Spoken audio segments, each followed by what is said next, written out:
corners. Dave, what have you got for us? Yeah, I'm going to talk a little bit about crowding the goalkeeper and crowding the 6-yard box at corners. Is it a cheat code that needs to be stopped, or are Arsenal, as well as other Premier League clubs, taking advantage of the rules in order to get those marginal gains? First, let's show you where the target of corners has changed over time. Now, we've got two penalty areas here to show you. The one on the left here is for Premier League seasons from the start of 2020-21 up until the end of 24-25, and the one on the right here is for this season. Now, the darker the blue colours, the higher volume of corners are being aimed at this area. Now, between 2020 and 2025, from the percentages, just over a third of corners were targeted at the 6-yard box. You can see 17% here targeted right in the centre of the goal.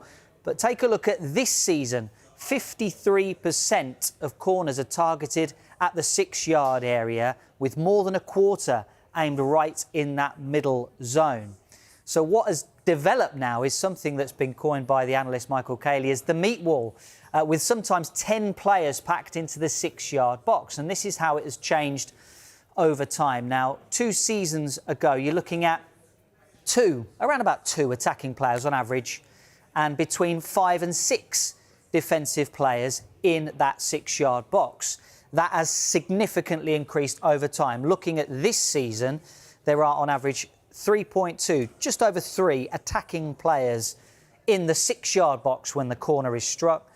And if you're looking at defensive players, just over 7. So you're looking essentially at 10 players in the 6-yard area. That is a lot of bodies in a small space, and that doesn't even account for more attacking players running into that zone once the ball is kicked.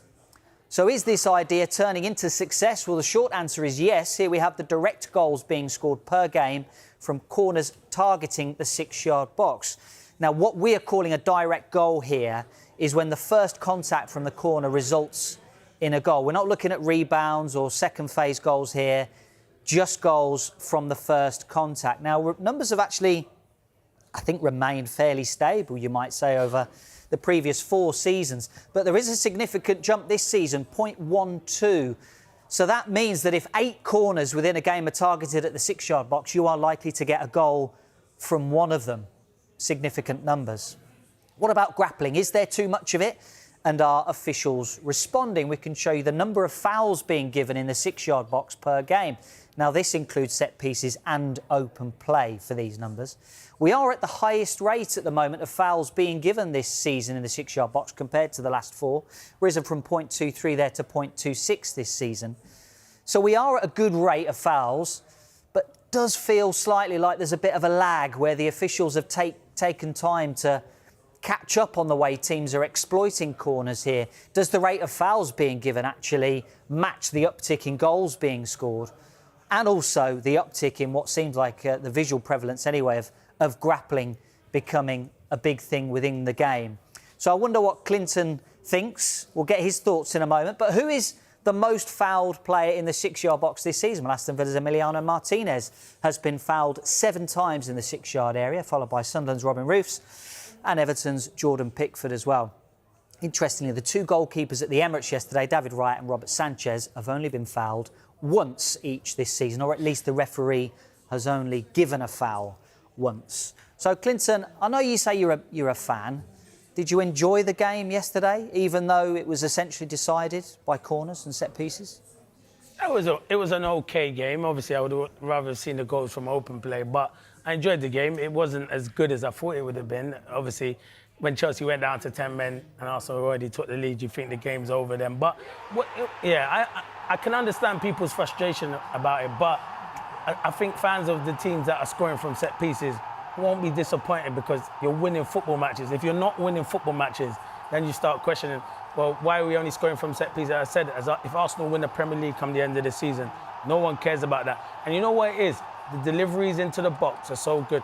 I watched the game last week. Man United played Everton. And Everton done it the whole time, crowded lemons. Yeah. And he dealt with it ever so well. And Man United dealt with it ever so well. I just think, Dave, that's where the game's going at the moment. And am I one for it? I don't know. It's a difficult one. I never came back and defended, so it wasn't my responsibility. I left it to the defenders and the big strikers we had back. But I don't think I would want to be back in that melee because it's so difficult to defend. Yeah, and the issue there actually from yesterday was around the grabbing, the grappling. Yeah. Defenders not even looking at the ball, just concentrating on grabbing their man. Do the officials need to catch up on this? No, because a few years ago, everyone was saying, oh, goalkeepers are given too much protection. Now it's almost gone the other way, where we're saying people need more protection in the box. Yeah, they do. Is it too much, the grabbing? Yeah, it is too much. I don't think every contact in the box is a foul, without shadow of doubt. But there was one in particular where Declan Rice, he had the Chelsea player at the front, and it's when David Raya makes that outstanding save. For me, Declan Rice is probably a bit lucky there because he's grappling the Chelsea player. But yeah, obviously here, I don't know, Sanchez is saying he wants a foul there. I don't think he wants a foul. I just think he goes into no man's land. I do think goalkeepers get protected too easily. Me personally, that's where when I was playing, I stood on the goalkeeper. So you're trying to block the goalkeeper from coming. He'd have a defender in front and want me that side. He won't want me to be that side of him so he can get a clear run at him. So I think that started from when Vicario used to struggle at Tottenham and people used it to their advantage where he couldn't really come for the ball and players have now started crowding it. So it's probably what they work on in training. It's boring because when we used to do set pieces in training, I used to sit there and think this is boring. But it's something that's come back into the game and I think, as you can see now, it's working and everyone's going to use it to their advantage. I understand people want the Arsenal's, Man City's, Liverpool's to play the attractive football. But why should not like the teams, and this is not being disrespectful because they're flying at the moment, do ever so well, like Brentford, when they've got Coyote, who can launch the ball into the box. Why not use it as a weapon? Because if you've got the big centre-halves that are going to come up, get the flick, Thiago is a threat, I'd use it to my advantage because I know I'm not going to be able to out-football some of these teams. So what am I going to do? Go to my plan A or plan B and use a different trick to win a game of football. Are you on set pieces, good or bad for the game? I don't mind them. Let me tell you something now. Arsenal are one of the best at doing it. If Arsenal win the Premier League, do you think Arsenal's fans, the players, the management will be bothered about winning it from set pieces? And another thing I'll tell you as well, Declan Rice and Saka are two of the best at delivery, and Reece James from the weekend. If England go and win the World Cup in the summer on set pieces, will the England fans be complaining about it? No. So I understand. I am one of those who like to score the spectacular goals where you put one in the top corner or you beat 5 or 6 players and bend it. That's not going to happen every week. So if you can win a game from set pieces, which Arsenal are doing 9 times out of 10 this season, then who's to complain? I think Liam's a bit upset because he thinks obviously Sanchez maybe was fouled in one of the goals, and it is something you probably have to look at standing on the goalkeepers. But the goals Arsenal scored, there was no foul on Sanchez. He just wasn't strong enough. It's as simple as that. So, no, I'm here for it.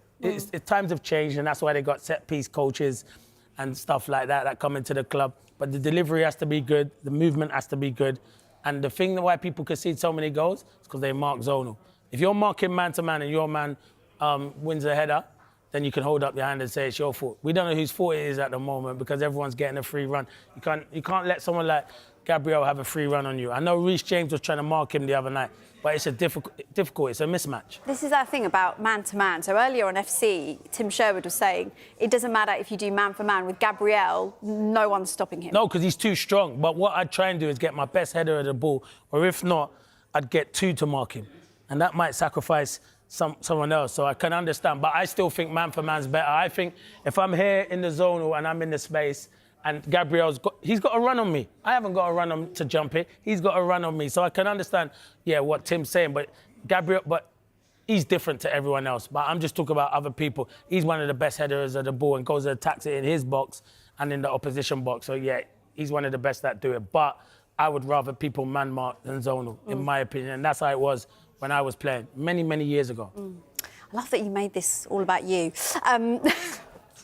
No, look, that's what you're here for. Right, look, Slot, he's clearly not a fan. No. What did you make of what he was saying about it? But he's not a fan because his team have been punished so many times, and he comes out and tells everyone we ain't good at defending set pieces or long throws.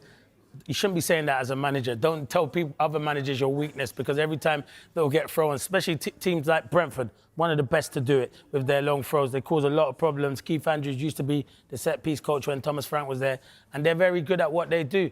But let's be honest, Liverpool are now starting to become a threat from set pieces.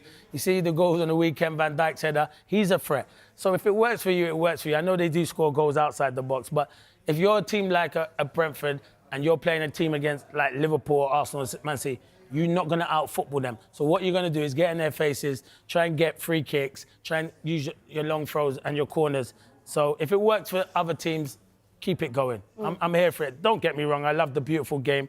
I want to see attractive goals. But you can't say, oh, I'm not happy about it. Because if it wins Arsenal the title this season, everyone will be happy. And if England win the World Cup, everyone will be happy. Exactly. Right, OK, look, Dave's been looking The at... belief around Arsenal is growing louder by the week.